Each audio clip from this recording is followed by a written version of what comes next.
Okay, here we are with Libby, and Libby has been coming every week since Betsy and I started this. She's been our biggest supporter.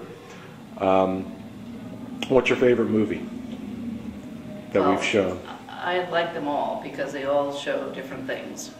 And every piece of the story is important that hasn't been told. Right. How long have you been involved in 9/11 Truth? Well, I would say actually within days of 9/11. I didn't believe what was happening. I thought it was like a propaganda moment from the very beginning. It smelled fishy to me. And I started Googling immediately and started picking up stories. Stories about Sybil Evans were one. The stories that are reported in Christopher Ketchum's article were others. And I didn't focus on the demolition issue at all until I started coming to these movies. But I was convinced, without even thinking about the demolition issue, that the event had been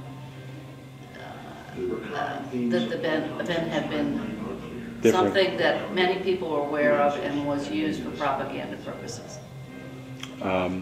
What stands out to you the most regarding the 9/11 issue? What contradictions or omissions?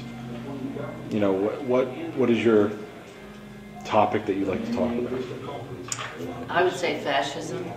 My father was a political science professor at Stanford after World War II, and I remember our dinner table conversations were filled with discussions about what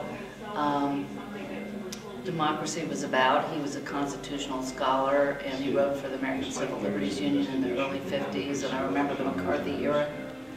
And I've always connected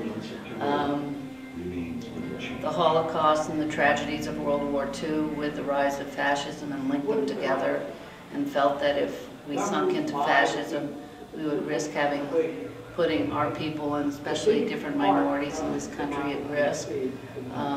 And I still feel that. We have lost the protections that we once had, the constitutional protections. We've lost the Fourth Estate completely. You cannot rely on it, thank God for the web. Many people have lost faith in the government. The pattern of what's happened in Washington in terms of prosecutions and abuse of prosecutorial discretion shows what's happened to the rule of law, and I think we are in great jeopardy. Is there anything you'd like to say to people? Just think we ought to pray, and I wish people would connect with the story more and think about how terribly sad and tragic it is that it's very likely that there were innocent firemen who were killed as a result of a demolition, that someone actually pulled those buildings and that killed them. And that's just one small tragedy of this whole thing. And what does that mean to those families? And what does it mean to us that that can happen in this country and we not do anything about it? And even bigger, that our president can use this travesty to get us to go on and to a war which would result in 4,000 American lives being ruined, probably hundreds of thousands of our soldiers being traumatized, hundreds of thousands of Iraqis being killed, probably millions being traumatized, and the whole country being physically devastated. It's just incomprehensible. It really is. The implications of this event.